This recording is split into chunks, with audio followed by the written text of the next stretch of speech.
Hello friends and welcome back to code with YouTube channel. I hope आप काफ़ी ज़्यादा enjoy करते रहेंगे जावा मास्टर क्लास सीरीज को। अभी तक हमने चैप्टर नंबर 1 to 4 कवर कर लिए है और काफ़ी अच्छे एग्जांपल विद सोर्स कोड मैंने एक्सप्लेन किया है। और इस वीडियो में मैं आपको एक्सप्लेन करूंगा कि इनपुट एंड आउटपुट ऑपरेशन किस तरीके से हम लोग परफॉर्म कर सकते हैं। लाइक अगर वैल्यू को रीड करना हुआ तो किस तरीके से हम लोग एक क्लास यानी कि क्लास का यूज करके वैल्यू को रीड कर सकते हैं, कैसे वैल्यू को फॉर्मेट कर सकते हैं, कैसे वैल्यू को प्रिंट कर सकते हैं एक लॉग्स में। वो सारी चीज़ें हम लोग इस वीडियो में देखने वाले हैं। तो काफ़ी डेडिकेटेड वीडियो होने वाला है इस टॉपिक के ऊपर ही एंड बहुत कुछ सीख के जाएंगे, ये मेरा गारंटी है। और आपसे रिक्वेस्ट है, चैनल पे न्यू है तो चैनल को जरूर सब्सक्राइब कर दीजिए और वीडियो को लाइक किए बिना मत जाइए। तो पहला टॉपिक हमारा इनपुट एंड आउटपुट। पहला हमारा introduction to input and output. Input and output operation यानी कि IO operation are essential in Java programming for interacting with users and handling data for external sources. First of all मैं जो है इसका colour थोड़ा change कर देता हूँ। जो भी हम लोग आईओ ऑपरेशन परफॉर्म करते हैं, इनपुट माने कि वैल्यू रीड करना, यूजर से आउटपुट माने कि वैल्यू को डिस्प्ले करना। तो जो भी हम लोग इंटरेक्ट करते हैं यूजर्स के साथ डेटा को फेच करने के लिए, उसके हम परफॉर्म करते हैं आईओ ऑपरेशन। देन जावा प्रोवाइड सेवरल क्लासेस यानी कि इनबिल्ट क्लासेस हमारे जावा प्रोग्रामिंग लैंग्वेज के अंदर ऑलरेडी प्रेजेंट है and methods for performing input and output operations allowing you to read data from input sources like keyboards, file से हम लोग read कर सकते हैं, नेटवर्क कनेक्शन से हम लोग रीड कर सकते हैं and write data to output destination like the console और फाइल्स। इसका मतलब क्या है कि अगर सपोज आप चाहते हैं डेटा को रीड करना यूजर से, तो कैसे रीड कर सकते हैं? हो सकता है कि हम लोग कीबोर्ड पे कुछ एंटर करते रहें और उसको हम लोग रीड करें, हम लोग उसको वैल्यू जो हम लोग इनपुट कर रहे हैं उसको रीड कर पाए हमारा जावा प्रोग्रामिंग लैंग्वेज। फाइल्स यानी कि हमारे पास सपोज एक फाइल्स है, फाइल्स के अंदर कुछ कंटेंट है, उस कंटेंट को चाहते हैं हम लोग रीड करना, तो वो भी हम लोग इनपुट आउटपुट ऑपरेशन के थ्रू परफॉर्म कर सकते हैं और हैंडल कर सकते हैं। नेटवर्क कनेक्शन यानी कि एक नेटवर्क से दूसरे नेटवर्क पे अगर हमें फाइल को ट्रांसफ़र करना है, सबको यहाँ से रीड करना है, यहाँ पे राइट करना है, तो ये सारी चीज़ें भी हम लोग परफॉर्म कर सकते हैं। इनपुट यूजिंग स्कैनर क्लास, जैसे मैंने बताया कि यहाँ पर inbuilt classes and methods present है, तो जो क्लासेस प्रेजेंट है उसको बोलते हैं स्कैनर क्लास। अभी इस स्कैनर क्लास का यूज कैसे करेंगे हमारे प्रोग्रामिंग लैंग्वेज में, यही हमें सीखने वाले हैं। तो the scanner class in Java is used to read input from various sources such as keyboards. It provides method to read different types of data including integer, floating points number and string. आप चाहे तो multiple types of data को read कर सकते हैं using scanner class। अब कैसे करेंगे? तो देखिए, to use the scanner class you need to import java.util.scanner। Package के अंदर ये हमारा इस क्लास जो है वो प्रेजेंट होता है, यानी कि java.utils के अंदर हमारा स्कैनर क्लास प्रेजेंट होता है। तो ये भी एक इंटरव्यू का पॉइंट है कि जो स्कैनर है वो जावा के कौन से पैकेज के अंदर प्रेजेंट होता है। तो आप लोग क्या बोलेंगे? java.util.scanner पैकेज के अंदर। ठीक है, तो ये हो गया हमारा पॉइंट्स। एग्जाम्पल के तौर पे आप देखिए, यहाँ पर मैं एक इनपुट एग्जाम्पल एक्सप्लेन कर रहा हूँ, तो इसके लिए मैं थोड़ा कलर चेंज करता हूँ, येलो कलर कर देता हूँ बिकॉज मेरा जो स्क्रीन है वो ब्लैक है। तो ये इनपुट एग्जाम्पल है। यहाँ पे आप देखेंगे मैं public static void main method create किया है। Scanner is equal to new scanner system dot in, यानी कि जो भी हम लोग स्कैन करने वाले हैं सिस्टम के थ्रू, तो हम लोग किस तरीके से रीड करेंगे। तो आप यहाँ पे देखेंगे नेक्स्ट लाइन। नेक्स्ट लाइन क्या होता है, नेक्स्ट इंट क्या होता है। तो नेक्स्ट लाइन अगर मैं बताऊँ, इसको कलर को थोड़ा चेंज कर लेते हैं, यहाँ पे इसको वापस से बैक कर देते हैं। तो अगर मैं नेक्स्ट लाइन जो है वो रीड करता है स्ट्रिंग डेटा टाइप को, और नेक्स्ट इंट जो होता है वो रीड करता है इंटीजर डेटा टाइप को। तो अगर मैं करता हूँ स्कैनर डॉट नेक्स्ट लाइन, तो जो रीड करेगा वो स्ट्रिंग में हम लोग उस चीज़ को स्टोर कर सकते हैं। अगर सपोज हम लोग एंटर कर रहे हैं एज, तो हम लोग उसको रीड करेंगे स्कैनर डॉट नेक्स्ट इंट से। तो इससे क्या होता है ना, आप जो वैल्यू कंसोल पे पास करेंगे, सपोज 25, नेक्स्ट इंट मतलब होता है कि वो नेक्स्ट लाइन में जो वैल्यू रीड किए हैं ना वो कौन सा वैल्यू है, इस तरीके से। तो रीड करके वो नेक्स्ट लाइन पे कर्सर ऑटोमेटिकली मूव हो जाता है। Then scanner dot close. अब इसका मतलब क्या होता है कि जब आप स्कैनर क्लास को ओपन करेंगे यानी कि ऑब्जेक्ट क्रिएट करेंगे, तो उस ऑब्जेक्ट को फर्दर रीड करने से डिस अलाउ करना है, हमें अलाउ नहीं करना है, डोंट अलाउ। तो उसके लिए हम क्या करेंगे, स्कैनर डॉट क्लोज करेंगे। तो ये एक सेफर साइड होता है कि ऑब्जेक्ट का अगर यूज नहीं है तो उसको मेमोरी से निकाल दिया जाए। ठीक है, तो ये हो गया कि input using scanner dot class. और नेक्स्ट टॉपिक जो है हमारा कि आउटपुट किस तरीके से वैल्यू को प्रेजेंट करेंगे। तो ये ऑलरेडी हमने देख लिया है, बट इस टॉपिक में कवर करेंगे तो काफ़ी अच्छा हो जाता है। The system dot out dot println method is use to output data to the console और स्टैंडर्ड आउटपुट। सो जो भी हम लोग दिखते हैं आउटपुट वो हमारे कंसोल में दिखता है। अगर मैं आपको ये एग्जांपल के साथ भी एक्सप्लेन करूंगा। Then it prints a data followed by a new line character which moves the cursor to the next line after printing। अभी इसमें ना देखिए यहाँ पर क्या लिखता हूँ मैं, सिस्टम, ठीक है, सिस्टम से रीड कर रहा हूँ, डॉट आउट यानी कि वैल्यू को हमें आउट करना है, राइट करना है using method print L N. Print L N का मतलब होता है नेक्स्ट लाइन, एन एल, ठीक है, उसको रिवर्स में रीड करना है। प्रिंट एल का मतलब क्या होता है, अगर मैं प्रिंट एल एन के अंदर डालता हूँ 1 2 3 तो क्या करेगा, ये 1 2 3 को प्रिंट करेगा और कर्सर को नेक्स्ट लाइन पे ले जाएगा। यानी कि अगर हम लोग वापस से करते हैं प्रिंट एल एन के अंदर 4 5 6 तो 4 5 6 को यहाँ पे प्रिंट करेगा और नेक्स्ट लाइन पे ले जाएगा।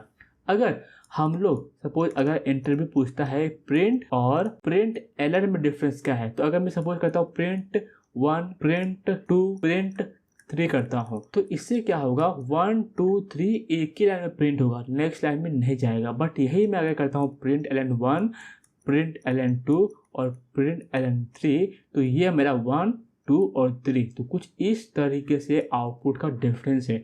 तो इस पॉइंट्स को आप प्लीज नोट कर लीजिए कि प्रिंट और प्रिंट एलएन में डिफरेंस क्या है। ठीक है, एग्जांपल सपोज यहाँ पे जैसे मैं वैल्यू को प्रिंट कर रहा हूँ तो मैं यहाँ पे प्लस ऑपरेटर का यूज कर रहा हूँ वैल्यू को कॉन्केट करने के लिए, यानी कि हेलो को इसके साथ मैं कॉन्केट करूंगा और यहाँ पर जो है एक्सक्लेमेशन साइन डाल दूंगा। अब ये क्या होता है इन डिटेल्स में समझने की अभी जरूरत नहीं, ये समझिए कि प्लस का यूज करके हम लोग दो स्ट्रिंग को ऐड कर रहे हैं। ठीक है, अब इसका फंक्शनैलिटी में स्ट्रिंग का जो डेडिकेटेड वीडियो रहेगा मैं उसमें बताऊंगा चैप्टर में। ठीक है, नेक्स्ट इंट, मैं नेक्स्ट इंटीजर यानी कि इंटीजर वैल्यू को रीड कर रहा हूँ और उसको यहाँ पे प्रिंट कर दे रहा हूँ। देन हमारा है output formatting with print F. अभी हमने देखा था प्रिंट और प्रिंट एफ में डिफरेंस, अभी हम लोग देखते हैं प्रिंट एफ में डिफरेंस क्या है। तो प्रिंट एफ यानी कि आउटपुट को अगर हमें फॉर्मेट करना रहेगा तो इसके लिए हम लोग यूज करते हैं print F. The print F method is use for formatted output allowing you to specify formatting option such as with precision और अलाइनमेंट। अगर आप चाहते हैं यानी कि नंबर्स को प्रिंट करना तो कैसे प्रिंट करेंगे वो आप कर सकते हैं। अगर प्रिसीजन चाहते हैं डेसिमल के बाद 2 डिजिट आए तो उसका जो है एक फॉर्मेट होता है वही हम लोग यूज़ कर सकते हैं। तो इस तरीके से जो है वो प्रिंट एफ मेथड का हम लोग यूज़ करेंगे। एग्जाम्पल अगर मैं बताऊँ तो जैसे यहाँ पर मैं कोई आता हूँ, देखिए मैंने एक नंबर डिक्लेयर किया तो it is similar to printf function in C programming. So अगर सी प्रोग्रामिंग लैंग्वेज में अगर प्रिंटफ फंक्शन आप यूज़ किए रहेंगे तो आपको ये पता रहेगा। जैसे यहाँ पर मैंने एक नंबर डिक्लेयर किया int num is equal to 10, तो नम इज इक्वल टू जैसे मैं 10 डिक्लेयर करता हूँ तो ये क्या होगा, 10 को यहाँ पर ये असाइन कर देगा नंबर के अंदर, नंबर वेरिएबल्स के अंदर, num is equal to 10। Then double price is equal to 29.99। तो इस प्राइस के अंदर ये वैल्यू को स्टोर कर रहा है। अगर मैं चाहता हूँ दिखाना आउटपुट की number and then colon and फिर मैं चाहता हूँ यहाँ पे नंबर को प्रिंट करना 10, तो इसको मैं प्लस करके भी यूज़ कर सकता हूँ बट प्रिंटफ मेथड का भी यूज़ करके कर सकता हूँ। तो कैसे करूँगा, मैं परसेंटेज डी डालूंगा। परसेंटेज डी मतलब क्या होता है, डिजिट। यहाँ पे डी का मतलब होता है डिजिट, ये आप नोट कर लीजिए। परसेंटेज डॉट 2f यानी कि डेसिमल के बाद 2 डिजिट तक। अभी डेसिमल के बाद 2 डिजिट के बाद f क्यों लगाया गया, इसका रीज़न क्या है। तो जैसे आप प्रीवियस वीडियो में देखे थे डेसिमल के बाद अगर 7 डिजिट तक आता है तो वो कहलाता है फ्लोट, अगर उसके ऊपर डालेंगे तो वो कहलाएगा डबल। तो इसलिए हम लोग यहाँ पे परसेंटेज 2f यूज़ किए हैं। प्राइस कॉलन देन यानी कि price colon percentage dot 2f and comma के बाद हम लोग डालेंगे price. Display price with 2 decimal places. अब इसी चीज़ को हम लोग जो है वो इंटेलिजेंट आईडी में जाके 1 बाय 1 इम्प्लीमेंट करेंगे, सीखेंगे किस तरीके से हमें जो है स्कैनर क्लास यूज़ करना है, किस तरीके से हमें वैल्यू को इनपुट करना है, आउटपुट करना है और कैसे फॉर्मेट करना है। तो IntelliJ IDE में मूव करते हैं और वहाँ पर कोडिंग इम्प्लीमेंट करते हैं। ठीक है, तो मैं आ चुका हूँ IntelliJ IDE में। यहाँ पर मैं सोर्स फोल्डर को एक्सपांड करूँगा। यहाँ पर जो है ये हमारा है चैप्टर नंबर 5। तो मैं यहाँ पे पैकेज क्रिएट करूँगा चैप्टर 5। ठीक है, चैप्टर 5 क्रिएट हो गया। अब यहाँ पर मुझे इनपुट आउटपुट परफॉर्म करना है। तो मैं क्लास का नाम भी सेम रखूँगा जिससे आपको फ्यूचर में रेफर करने में इजी हो। इनपुट आउटपुट, ठीक है, एग्जाम्पल डाल देता हूँ मैं यहाँ पे। अब ये इनपुट आउटपुट क्लास क्रिएट कर लिया। यहाँ पर हम लोग प्रोडक्ट दी एक मेन मेथड क्रिएट कर लेते हैं और इसी मेन मेथड के अंदर जो है हम लोग प्रोवाइड करेंगे अपना इम्प्लीमेंटेशंस। सो यहाँ पे मैंने मेन मेथड क्रिएट कर लिया। अभी मेरे पास ऑलरेडी कोड है तो उसको मैं यहाँ पे पेस्ट करता हूँ और फिर मैं आपको वन बाय वन हर एक लाइन को एक्सप्लेन करता हूँ, इससे हमारा टाइम सेव हो जाए और कंसेप्ट भी सीख ले। तो यहाँ पर अगर मैं आपको दिखाऊँ तो जैसे अगर मैं यहाँ पर ये कोड है scanner equal to new scanner system dot in, तो इसको थोड़ा सा फॉर्मेट कर लेते हैं हम लोग एक सिस्टमेटिक वे में, बिकॉज कोड फॉर्मेट होना बहुत ज़रूरी होता है एक प्रॉपर कोड लिखने के लिए। तो स्कैनर ऐसी, तो इस लाइन का काम है एक स्कैनर का ऑब्जेक्ट क्रिएट करना, स्कैनर का ऑब्जेक्ट क्रिएट करना। ठीक है, देन स्कैनर का ऑब्जेक्ट तो क्रिएट हो गया। अब enter your name, so system dot out dot print enter your name colon. अब इसके बाद हम क्या करेंगे, नेम को एंटर करेंगे। जैसे नेम को एंटर करेंगे ये लाइन क्या करेगा, उस वैल्यू को रीड कर लेगा। Then system dot out dot print enter your age, जैसे एज को एंटर करेंगे तो एक्चुअली क्या है, जब प्रिंट करेंगे ना तो हमारा कर्सर जो है वो नेक्स्ट लाइन में नहीं जाएगा, उसके आगे ही हम लोग एंटर करेंगे। मैं एग्जाम्पल के साथ आपको बताऊँगा। इसको मैं कर लेता हूँ कंपाइल एक बार। ठीक है, यहाँ कुछ IntelliJ IDE में थोड़ा सा मेरा इशू है इसलिए इसको मैंने कंपाइल कर लिया।